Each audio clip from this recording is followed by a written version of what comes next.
몇 번에 걸쳐서 하나님의 교회에 대해서 계속해서 좀 시리즈로 이렇게 말씀을 드리는 중입니다. 오늘 말씀은 주님이 오실 때 어떤 교회가 참 교회인가라는 것을 주제로 말씀을 나누도록 하겠습니다. 요한계시록 1장 말씀을 함께 읽겠습니다. 요한계시록 1장 16절로 20절까지 말씀입니다.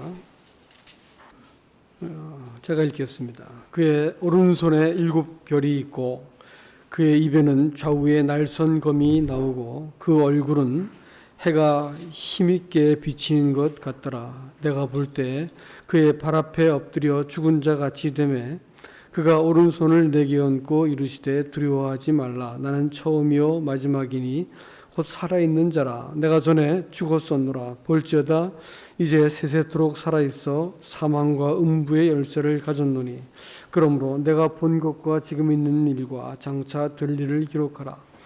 내가 본 것은 내 오른손의 7별의 비밀과 또 7 금촛대라.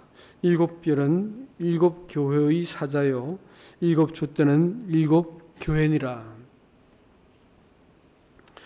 여러분, 이 요한계시록을 읽는 관점이 있습니다. 그것은 요한계시록은 제일 먼저 나와 있는 것이 교회에 관한 언급이 3장까지 쭉 이어지고 나머지 19장까지는 하나님의 진노가 7 인과 또 나팔과 대접을 통해서 나타났다가 20장에서 천년왕국이 시작되어지는 이와 같은 구조로 되어 있습니다. 그런데 요한계시록 전반부, 다시 말하면 하나님께서 역사를 종결시키시고 하나님의 그 백성들을 얻으신 이후에 남아있는 하나님을 대적했던 이 세상을 향해서 하나님의 그동안 참아오신 진노를 쏟아붓는 장면이 나옵니다. 그런데 돌연 바로 그 전에 하나님의 진노와 심판이 시작되어지기 전에 하나님께서는 자기의 교회를 먼저 부르시고 또 교회를 심판하시고 또 보상을 하시는 일들을 먼저 하시는 것입니다. 그런데 여기에 있는 7 교회를 볼 것 같으면 이 7 교회가 소아시아의 당시에 실존하던 교회였습니다.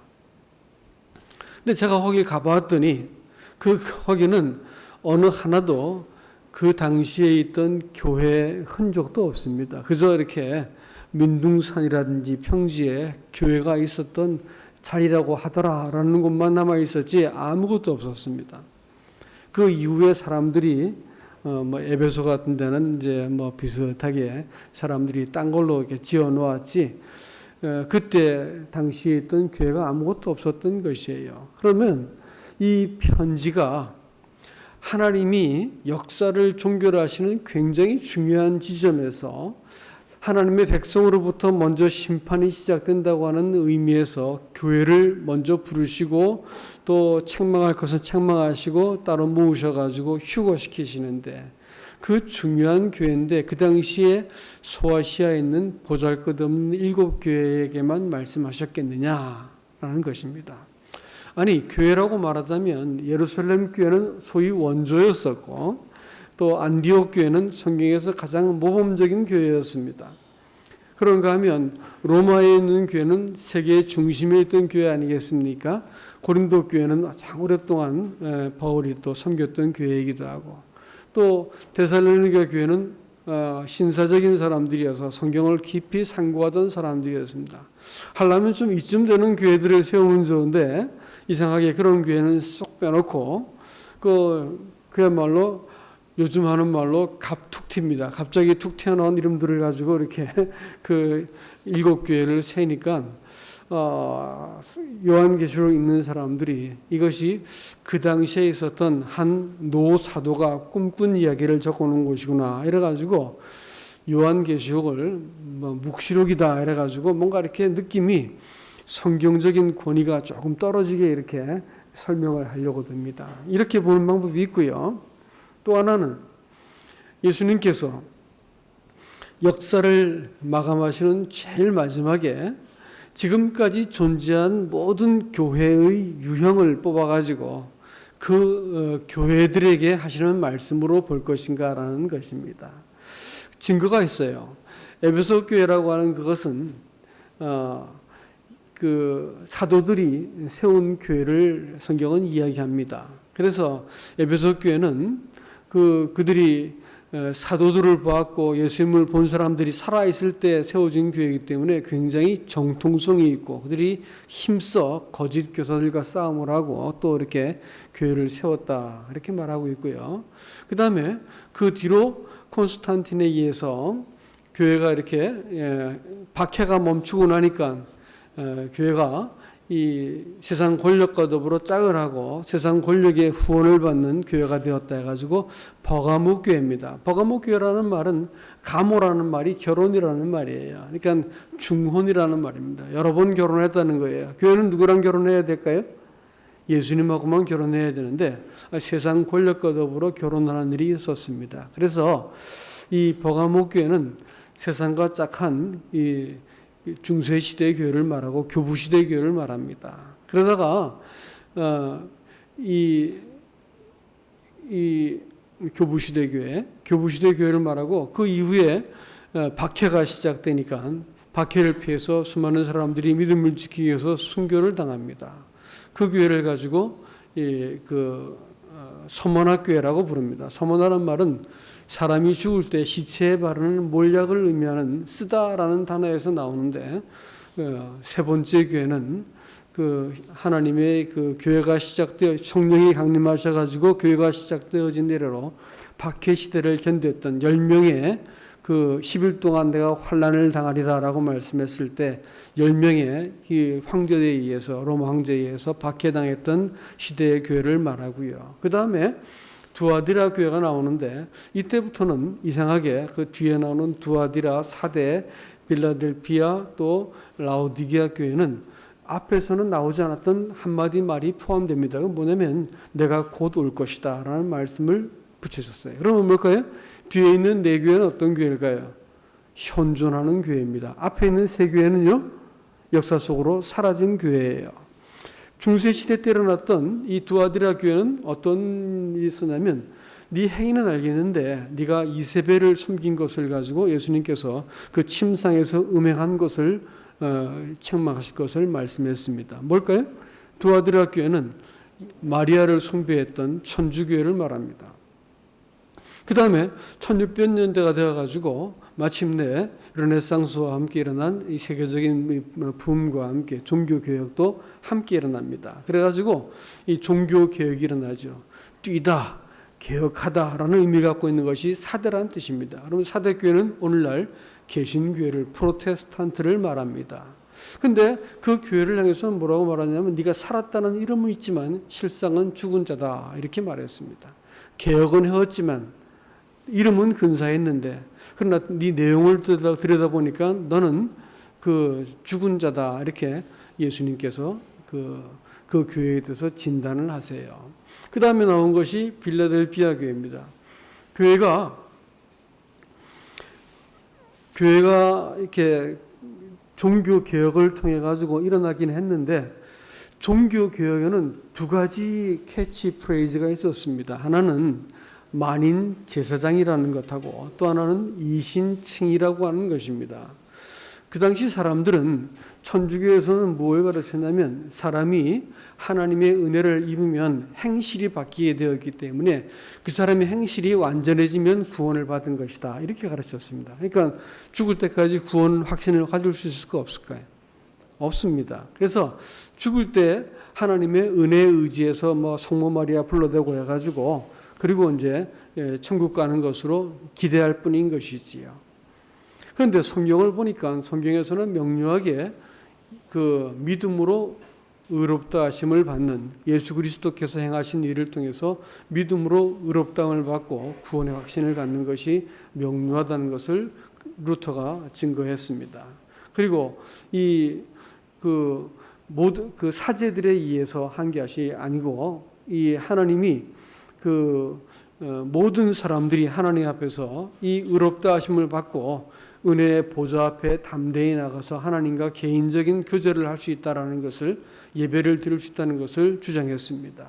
그래가지고 만인 제사장 제도를 제안했지요. 내걸었죠.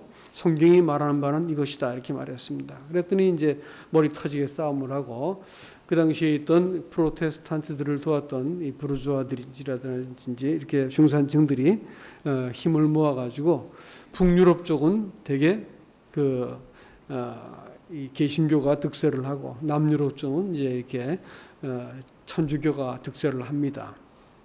이렇게 되었고 이때 200년쯤 흐르고 나서 19세기가 되고 나니까 이상한 현상이 벌어졌는데 그들이 분명히 이신칭의를 주장해가지고 믿음으로 의롭다 이렇게 해서 구원론 쪽에서는 맞았었는데, 그런데 이 사람들이 보니까 농노시대 때 살아남은 그 나머지 대부분의 사람들은 무식한 거예요. 글을 읽지 못하고 그들과 함께 형제가 되어서 만인 제사장을 하려니까 수준이 차이가 나서 말이 안 되는 거예요. 그래서 할 수 없이 목사 제도를 줍니다. 사실 여러분 이 AD 360년경에 로마 황제가 그 라오디게아 회의를, 종교 회의를 개최합니다. 그렇게 여기서 결의된 법안이 뭐냐면 믿음의 법인데 뭐냐면 그것이 무슨 의미를 갖고 있냐면 그 라오디게아 종교 회의에서는 성직자가 아니면 절대로 만찬을 집례할 수 없고 설교할 수 없다라는 그 법을 가결시켰습니다. 사실 그 초기 그리스도인들이 구원을 받고 나서는 모두가 다 그 성경을 알게 되고 또 말씀을 전하게 되어지고 가정에서 모여가지고 떡과 잔을 통해서 예배를 드렸습니다. 그런데 박해가 지나고 나니까 더 이상 그런 박해는 없어졌지만 그들이 잔뜩 모여서 잔떼고가 불편하니까 이걸 이제 생략하기 시작합니다. 그리고 주일날 나가지고 성직자가 하는 설교 한 자리 듣고 그 다음에 이제 가끔 하는 성례전을 베풀고 이 정도로 이렇게 끝나는 예배를 드렸던 것입니다. 그러니까 하나님의 백성들은 이 불편함을 견디지 못하고 다시 그 교회에서 모이던 것 외에 가정에서 모여서 떡을 떼고 그들이 믿음이 주일날 와서 그 신조를 확인하는 것이 아니라 삶에서 그들이 삶 자체가 이 신앙이고 예배고 삶이 곧 예배인 그 믿음으로 되돌아가 버렸습니다. 그러니까 이 눈에 가시같이 여겼던 그것을 막기 위해서 성직자를 대동하지 않는 예배는 허용할 수 없다. 이래가지고 집에서 모이는 것을 더 이상 모이지 못하게 만드는 법을 통과시키고 그 이후에 다시 기독교에 대한 박해를 시작합니다. 다시 말하면 말하자면 예비 천주교죠, 그게. 그래서 성경대로 믿고 또 이 하나님 앞에서 그 믿음으로 의롭다함을 받은 사람들이 모두가 다 하나님께 앞에 나아가서 예배를 드리는 이 예배를 적극적으로 말렸던 것을 보게 됩니다. 사단이 무엇을 싫어하는지를 알 수 있겠죠. 그렇죠? 사단이 무엇을 공격하는지도 알 수가 있습니다. 근데 19세기 이르러가지고 그들이 똑같이 모두가 제사장이라고 말해놓고 슬그머니 누구를 세우냐면 목사를 세웁니다. 이것은 해묵은 사람들의 죄성이었습니다. 뭐냐면 구약 시대에도 사람들이 너희가 사람의 가르침을 좇는 것에 대해서 예수님도 책망하였지만 사람들은 사람의 가르침을 따르는 것을 좋아한다 이렇게 말한 것을 분명히 경고했고 예레미야서에서도 그런 말씀들을 반복적으로 말하고 있습니다. 그러니까 사람을 세워가지고 사람을 이렇게 하나님과 사람 사이에 이 중간 계급을 둘 것 같으면 뭐가 좋으냐면 그 사람이 나를 섬기도록 만들 수 있기 때문에 사람들은 성직 제도를 좋아했습니다. 그래서 콘스탄티누스도 성직자들한테는 면세 특권을 주었습니다. 또 죄를 지어도 면책 특권도 주었습니다. 그리고 또 그 병역의 의무를 제해 주었습니다. 그러니까 졸지에 이 특별한 어떤 계층이 되어버리고 마니까 너도 나도 사람들이 나는 하나님의 부르심을 받았다는 사람들이 날마다 일어났다 그랬어요. 날마다. 그래서 목회자들이 막 무지하게 양산되었습니다. 이런 일들이 중세 시대에 가면 스탕달이 지은 적과 흑이라는 책을 볼 것 같으면 적, 빨간색 옷을 입는 내가 카디널을 그러니까 주교가 될 것이냐, 아니면 검정색 옷을 입고 내가 판사가 될 것이냐가 그 당시 젊은이들이 출세하는 두 길이었다는 거예요. 이화여대 학생들한테 물어보았습니다. 남편감으로 최고가 뭐냐? 뭔지 아세요? 남편감으로 최고가 뭐 무슨 사자 붙은 뭐 뭔 줄 알았는데 목사 부인이에요. 목사 부인. 존경과 권력과 모든 걸 돈도 다 가지니까 목사 부인이라는 거예요. 10여 년 전에 그랬습니다. 지금은 뭐 바뀌었겠지만 세상이 타락하기 시작하면 목사들이 많아지게 돼 있어요. 근데 이 종교 개혁을 하고 나서도 한 가지를 못 고쳤습니다. 그들은 이신칭의를 가르쳤는데 하나님께 다 나갈 수 있다 해놓고 갑자기 뭘 뒀어요? 목사를 둬버렸어요. 그래가지고 목사를 통해 가지고 또 교회가 이렇게 이중적인 구조가 됩니다. 청교도 그 설교자인 유명한 존 오웬이라고 하는 사람은 지역 교회야말로 그 하나님의 신학 대학원이다 이렇게 얘기합니다. 이 공동체 안에서 그 자기가 일원이 되어 가지고 교회를 배워보지 못한 사람이 어떻게 교회를 가르쳐요? 신학교 졸업한 풋내기가 이 수많은 사람들의 필요들을 어떻게 채우냐고요. 이 안에서 훈련받고 또 하나님의 그 은사와 또 연단을 받은 사람들이 교회를 돌보는 것이 맞는 것인데 그렇게 하는 일들이 벌어지기 시작합니다. 그래서 이런 목사 계급이 딱 생기기 시작하니까 나머지 사람들은 자연히 어떻게 될까요? 자연히 평신도가 되었습니다. 그래서 이 오웬의 말에 의하면 이 칼 바르트라는 사람이 뭐라고 얘기하냐면 가장 나쁜 그 신학 용어가 있는데 그것은 평신도라는 용어다라고 칼 바르트라는 유명한 신학자가 그렇게 얘기합니다. 그러니까 그것은 성경적인 용어일 수 없다는 거예요. 교회는 모든 사람이 다 제사장이 돼서 하나님께 나가야 되는데 목사 제도를 두어가지고 사람들이 어떤 특정한 뭐 이렇게 기관에서 안수를 받고 나면 그 사람에게 영적인 권위가 있는 것처럼 그렇게 말한다는 거예요.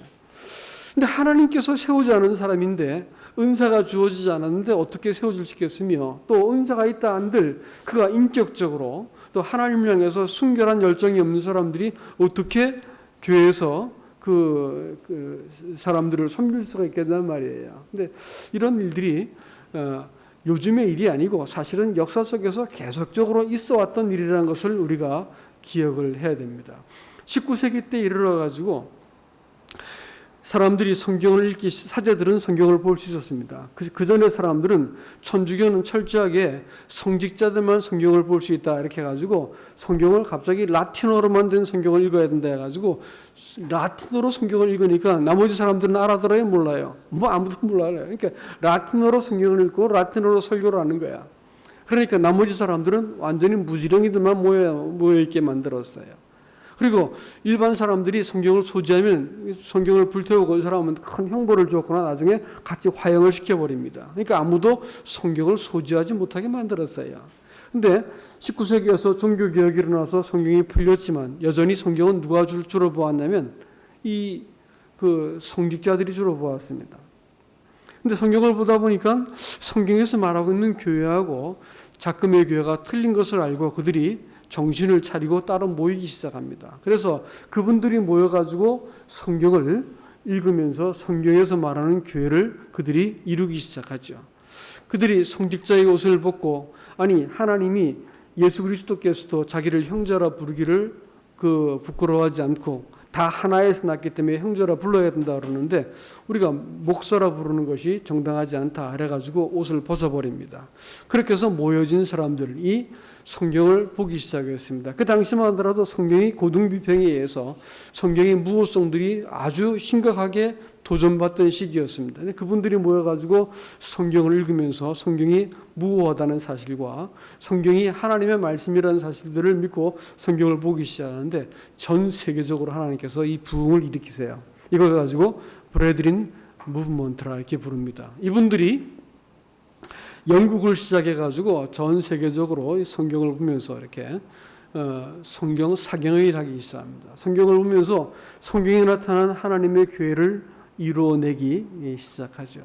근데 가장 큰 문제가 그 당시에 분명히 이신칭의를 가르쳤음에도 불구하고 사람들이 평신도 계급과 목회자 계급이 나눠지기 시작하니까 나중에 이신칭의도 희귀무례해져 가지고 유아 세례를 막 주장했었습니다.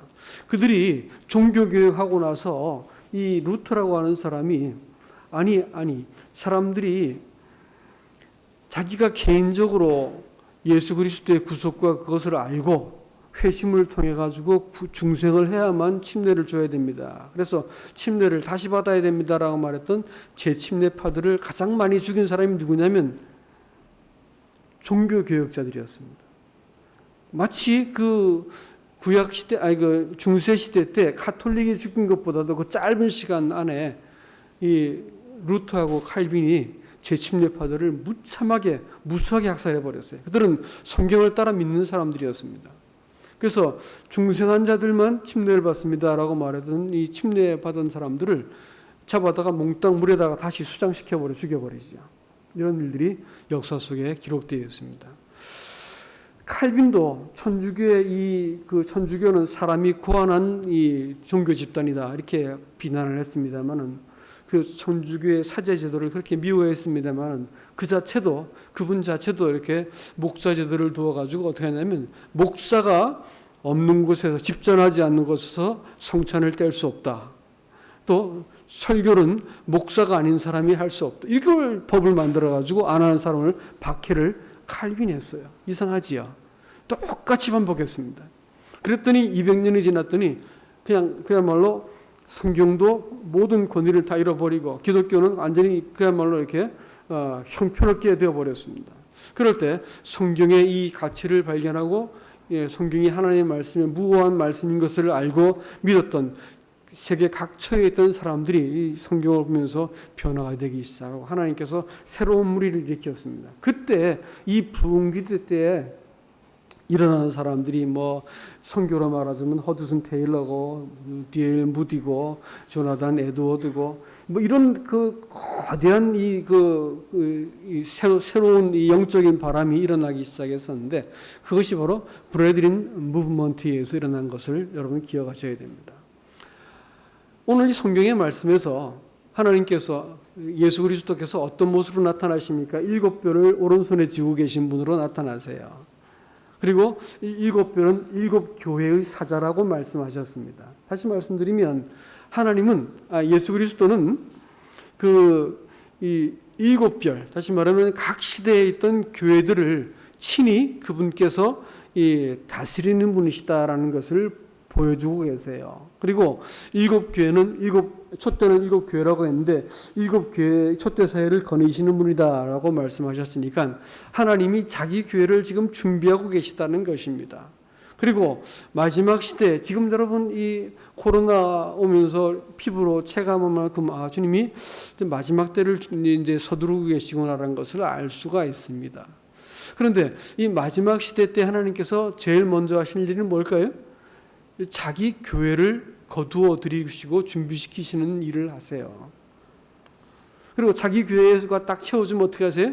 이제 세상을 데려가시고 세상을 이렇게 심판하시는 것입니다. 요한계시록 4장에 보면 아주 특별한 그 장면이 나타나는데 뭐냐면 24장로가 머리에 면류관을 벗어가지고 예수님 발 앞에 이렇게 갖다 놓는 거예요. 어떤 사람이 상을 받으면 상이 과분하다 싶으면 어떻게 해요? 나 상을 받을 만한 자격이 없습니다. 아버지가 고생하면서 자식을 대학을 공부를 시켜놓으니까 아버지가 졸업식장에 가서 눈물을 흘리세요. 그러니까 아들이 졸업식 그 예식을 마치자마자 이 모자를 벗어가지고 아버지를 씌워드립니다. 아버지 때문에 제가 졸업할 수 있었습니다. 이렇게 얘기하고 아버지를 이렇게 모자를 씌워드리지요. 아버지가 하셨습니다. 이렇게 말하는 거예요. 근데 똑같은 일이 오늘 그날에 보면 하나님의 백성 24장로는 신구약을 대표하는 그 성도들의 그 숫자다 이렇게 보고 있습니다. 근데 정확하게 말하면 성경에서는 예수님 주변에 그 보좌에 함께 앉게 될 약속을 받은 사람들은 오직 한 대상밖에 없습니다. 누굴까요? 교회밖에 없어요. 아세요? 교회 외에는 그런 약속을 한 적이 없어요. 교회만 예수 그리스도의 주변에 앉게 하시겠다 했으니까 이분들은 유대인과 이방인들로 이루어진 그 교회의 대표하는 숫자겠다라고 보여집니다. 왜냐하면 교회는 유대인과 이방인이 함께 이렇게 그 모인 곳이 되니까 그렇습니다. 근데 그분들이 머리에 멸관을 벗어가지고 예수님 발 앞에 놓았다는 건 뭔 뜻일까요? 우리가 지금까지 이렇게 하나님의 몸으로서 교회로 신부로 이렇게 올 수 있었던 것은 당신 덕분이었습니다. 당신이 아니었으면 불가능합니다라고 공로를 누구한테 돌리는 거예요? 예수님께 돌리는 거예요. 그렇죠? 그렇다면 그건 무슨 일이냐면 그때가 막 뭔가 시기 끝난 거예요. 공중의 혼인잔치가 끝나고 받은 그 상이 너무 커가지고 그 상을 멸관을 벗어가지고 예수님 발 앞에 놓았던 그런 뜻이 되는 것입니다. 예수님께서 당신이 받아야 될 것입니다. 그러면서 그들이 막 받은 그 상을 돌려드리는 것을 볼 수 있죠. 그러면 요한계시록 4장은 뭐냐면 이 하늘에서 혼인잔치가 끝나고 그 교회가 하나님으로부터 보상을 받은 시기였습니다. 그러면 3장까지는 뭘까요? 하나님이 교회에 대한 책망도 하시고 또 보상도 하시는 거예요. 그 장면을 지금 말하고 있는 것입니다. 그렇다면 우리가 하나님의 교회가 어떠해야 되는가? 무엇이 참된 교회라는 것을 이 지점에 있어서 정확하게 보셔야 되는 것입니다. 하나님의 교회는 한두 사람이 교회를 좌지우지해서는 절대로 안 됩니다. 하나님의 교회가 아니라서 그런 거예요. 하나님의 교회는 모든 사람이 하나님 앞에 개인적으로 나서는 제사장이 되어야 됩니다. 우리를 나라와 제사장 삼았다고 요한계시록 1장 6절은 말하고 있습니다. 나라라고 말하는 것은 하나님의 통치라는 뜻입니다. 왕이 예수 그리스도라는 뜻이에요. 그러면 하나님의 교회는 누가 다스리는 걸까요? 예수 그리스도가 다스려야 된다는 뜻입니다. 제사장이라고 말하는 것은 우리가 그 하나님과 사람 앞에서 어떻게 섬기는 사람인지를 보여주고 있는 것입니다. 그렇기 때문에 몸된 교회가 만일 이 한 사람에 의해서 이렇게 좌지우지된다라고 할 것 같으면 그것은 하나님의 교회가 아니라는 특징이 아니라는 이 증거가 되는 것입니다. 참된 교회는 모두가 다 말씀을 볼 수 있고 참된 교회는 모두가 다 이 자기의 은사를 따라서 하나님의 교회를 섬길 수 있어야 됩니다. 교회가 하나님의 몸이라고 말했어. 그리스도의 몸이라고 말했죠. 몸을 영어로 오거니즘이라 말합니다. 그런데 교회를 가볼 것 같으면 조직을 하려고 11월 달부터 난리죠. 그래가지고 막 이렇게 신년부터 이렇게 뭘 하기 위해서 니는 뭐하고 막 조직을 짭니다. 돈을 주고 산 어떤 그 직분자들을 불러다가 노래 성가대도 시키고 뭐 전도사도 세워가지고 뭘 하고 해가지고 조직을 쫙 짜고 만들죠. 근데 몸이라고 할 것 같으면 그럴 필요가 있을까 없을까요? 몸은 그럴 필요가 없어요. 알아서 움직이는 거예요. 다만 한 몸이기 때문에 그리스도의 통치를 받기 위해서 교회는 어떤 안수받은 이 목사가 필요한 것이 아니고 교회에서 하나님의 인준을 받고 은사가 뚜렷하게 드러나고 인격과 그 자기의 삶을 들여서 하나님과 성도를 섬기고자 하는 그 중심을 갖고 있는 헌신된 인도자들이 필요합니다. 목사라는 말은 성경에 나오지 않는 거 혹시 아세요? 그런 말이 성경에 없어요. 에베소 그 사정에 나타나고 있는 그 목사라는 말은 목자라는 포이맨이라는 뜻입니다. 그것도 복수예요. 단수가 아니라 포이맨이라는 것은 복수로 되어 있습니다. 그러면 교회 목사가 하나여야 됩니까? 여럿이어야 됩니까? 여러 명이 되겠죠. 여러 명의 목사가 필요한 거예요. 교회에 목사가 없다는 말은 틀린 말이고요. 목사가 여럿입니다. 그래서 목사라는 말은 특별한 말도 아니에요. 그거는 양치는 사람들을 말하는 거예요. 일반적인 평범한 직업을 말하는 거예요. 교회에서 역할을 말할 뿐입니다. 교회는 목자들이 많아야지 누가 뭘 시키지 않아도 신방하고 전화하고 찾아가고 돌고 섬기고 이렇게 하는 거예요. 누가 가르치지 않아도 가서 전도를 안 시켜도 가서 이렇게 내가 무엇으로 내어드리고 섬기고 이렇게 해가지고 사람들이 보고 당신이 믿는 예수를 나도 좀 알고 싶소 이렇게 하게 만드는 거예요. 이걸 강요하거나 교회가 헌금을 하고 막 안 하니까 막 적어가지고 아무개 11조 누구 아무개 이렇게 해야 돼요? 11조 안 하면 교회에 붙어있지 못하게 만들어 놓고 헌금을 강요하고 이상한 거예요. 그럴 이유가 있을까 없을까요? 전혀 그럴 필요가 없는 거예요. 하나님과 그 사람 개인의 문제입니다. 헌금이 공개가 되어버리면 이것은 강제하는 거예요. 하나님 앞에서 그것은 철저하게 헌금은 무기명으로 되어져야 됩니다. 하나님과 그 개인의 문제이기 때문에 그렇죠. 이런 것들이 세속적인 것이 들어와 가지고 교회 가운데 교회가 어떤 안수받은 목사들에 의해서 교회가 다스려지기 시작하니까 교회가 경쟁적이 되어지고 무슨 기업을 하듯이 키워야 되기 때문에 이런 세속적인 마케팅 기법이 들어오고 이렇게 되는 교회가. 그래서 교회끼리 막 경쟁을 하게 되어지는 일이 나타납니다. 그러다 보니까 교회가 세속화되는 것이 이렇게 많은 사람들이 모여 있어도 이 많은 기독교인이란 말하는 사람이 있어도 교회가 세상이 이렇게 타락하는 것입니다. 기독교가 참된 기독교가 아니라서 그런 것이죠. 이런 일들이 그 시대에 있었습니다. 그래서 19세기 1800년대에 하나님께서 큰 부흥을 일으키셔가지고 하나님의 교회들이 많이 일어나는데 다시 또 한 200년이 지나고 나더니 세상의 교회가 또 이렇게 혼란스러워집니다. 그때 당시에 일어났던 그 교회, 하나님께서 일으키신 그 부흥은 사람들의 말에 의하면 종교개혁은 부분적이었지만 19세기에 일어났던 이 브래드린 무브먼트는 온 지구적이었다. 온 세상에 다 퍼져가지고 저도 꽤 많은 나라를 돌아봤는데 어떤 네트워크를 갖고 있지 않은데도 똑같이 저희랑 같이 예배를 드리는 사람들을 보았습니다. 전 세계 다 있어요. 그러니까 이런 일들은 하나님의 말씀을 보는 사람들이 할 것 같으면 성경대로 말씀을 보고 있다 할 것 같으면 이렇게 모이지 않을 수가 없다는 것이죠. 누구를 세워가지고 모인 게 아니고 모두가 다 교회가 되어지고 나 한 사람 한 사람이 다 하나님 앞에 개인적으로 설 수 있고 교회는 제가 옛날에 대학생 선교회에 오래 있었습니다. 여러 선교회를 많이 다녀봤었는데 거기는 그 설교자라고 전도자라면 최고입니다. 나머지는 다 뭐냐면 소위 이류죠. 좀 떨거집니다. 솔직히 말해서. 그래가지고 그거 잘하는 사람만 우대를 받았어요. 그러니까 다 막 설교 잘하고 제자 훈련 잘 시키고 전도 잘하는 사람이 이렇게 막 되려고 막 애를 씁니다. 열심히 부리죠. 그렇지 못한 사람은 뭘까요? 거기서 잘 적응하기 힘들어요. 그것은 성경에서 말하는 교회가 아닙니다. 성경에서 말하는 교회는 뭐냐면 하나님이 각 사람에게 몸을 위해서 뭘 주셨다고요? 은사를 주셨어요. 몸을 위해서 은사를 나눠주셨기 때문에 어떤 사람은 다른 사람을 잘 그냥 가서 이렇게 불쌍히 여겨주고 그냥 말을 들어주고 어떻게 하면 좋아라 말밖에 안 해줘. 때로는 아무 말도 안 하는데도 와서 같이 앉아만 있어줘도 마음의 위로가 받게 만들어줘. 다른 사람에서 극렬한 마음을 갖고 있는 사람이 있어요. 놀라운 은사죠. 이런 사람들이 교회를 지키는 거예요. 어떤 사람은 또 가르치는 사람도 있겠죠.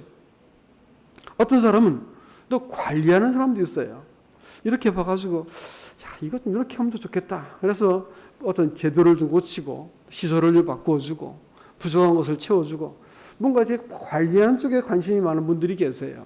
하나님께서 다양한 은사를 주시는데 이런 분들이 자기의 주신 은사대로 하나님 앞에 헌신해서 교회를 섬기기 시작했어요. 그럼 딴 사람들이 보고 저분이 저희를 하니까 참 우리가 하나님 앞에서 이렇게 교회가 편안해지는구나 하면 그분을 세워드리는 거죠. 그분이 이제 인도자가 되어서 교회를 함께 이렇게 세워가는 거예요. 그런 분들이 모여가지고 누가 나설 필요가 없어요. 설교자라는 사람이 으뜸이 아니고 말씀이 무시된다는 말이 아니지만 그분 자체가 교회의 인도자가 아니에요. 이런 분들이 다 하나님께 다 인도함을 받기 때문에 새로 믿는 젊은 세대들이 보면서 자기의 롤 모델이 누군지를 보는 거야. 다양한 사람들을 바라보면서 그 젊은이들이 방황하지 않고 하나님을 섬길 길을 차분하게 찾게 만들어주는 거예요. 이건 선교회에서는 비교할 수도 없는 겁니다. 한 사람이 오거나이즈 해가지고 세우는 교회에서는 절대 볼 수 없는 일들이죠.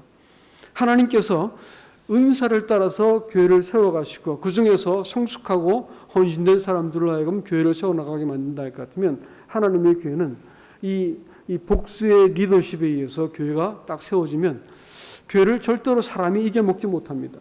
하나님께서 그리스도가 머리가 되시고 7뼈를 쥐고 있는 그분께서 그 7교회 초대사회를 이렇게 서성이는 분께서 자기의 교회를 딱 붙드실 때 어떤 교회가 되겠습니까? 이신칭의를 잘하는 교회, 믿음으로 구원받고 은혜로 구원받고를 아무리 외치고 이런 사람들 저도 40년 동안 복음 전하고 그렇게 시작했다가 망가진 사람 무지하게 많아요.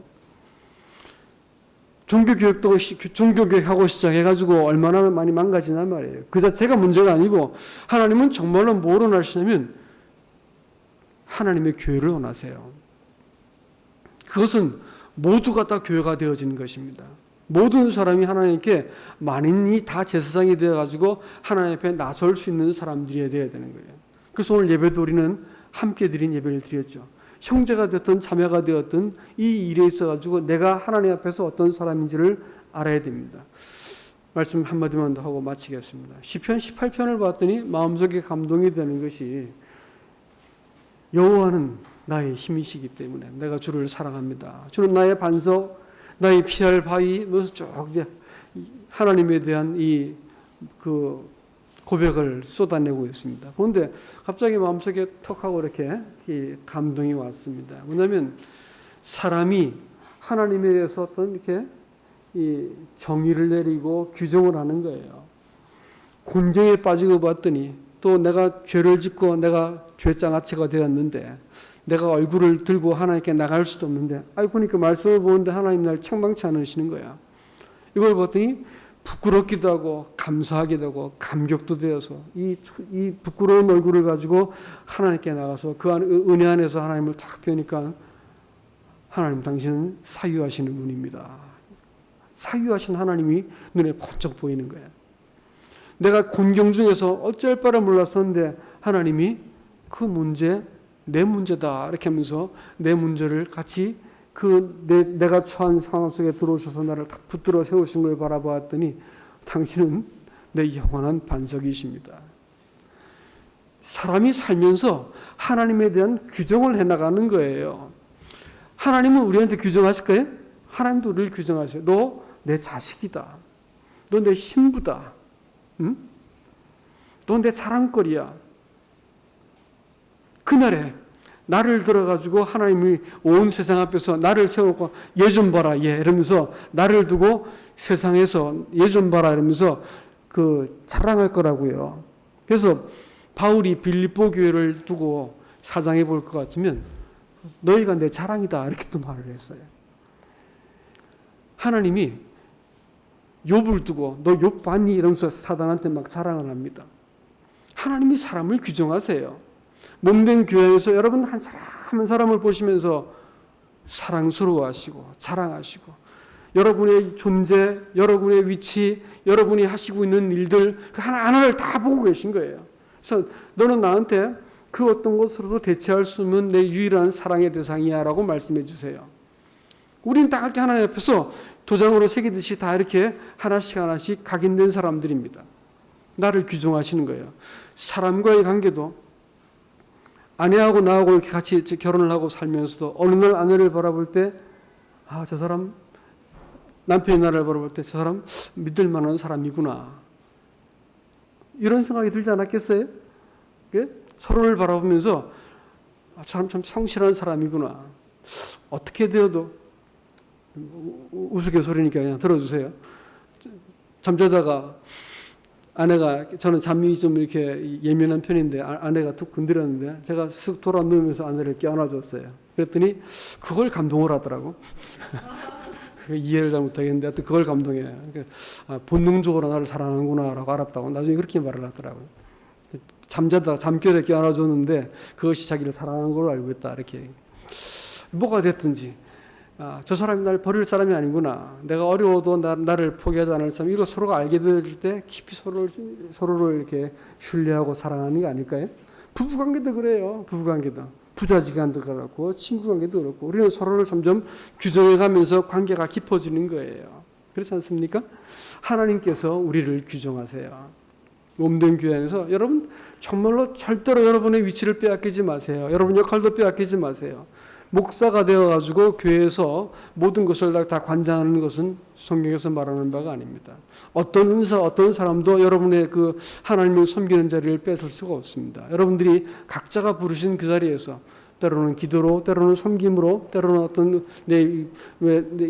하다못해 표정으로라도 다른 사람을 위로하고 세우고 가르치고 위해서 기도해주는 일들 통해서 하나님의 교회가 고스란히 보존되어야 됩니다. 주님께서 이 마지막 이 심판을 앞두고 자기의 교회를 하나 불러내세요. 근데 우리도 지금 이 하나님의 우리가 완전한 교회는 아니에요. 그렇지만 최소한 이 하나님의 교회를 우리가 이루기 위해서 이 목적과 이 길을 따라 주님을 섬기고 있다는 것을 기억하시고 주님 우리를 규정하시고 불러주신 그대로 주님 따라갈 수 있기를 주님 이름으로 축복합니다. 이상입니다.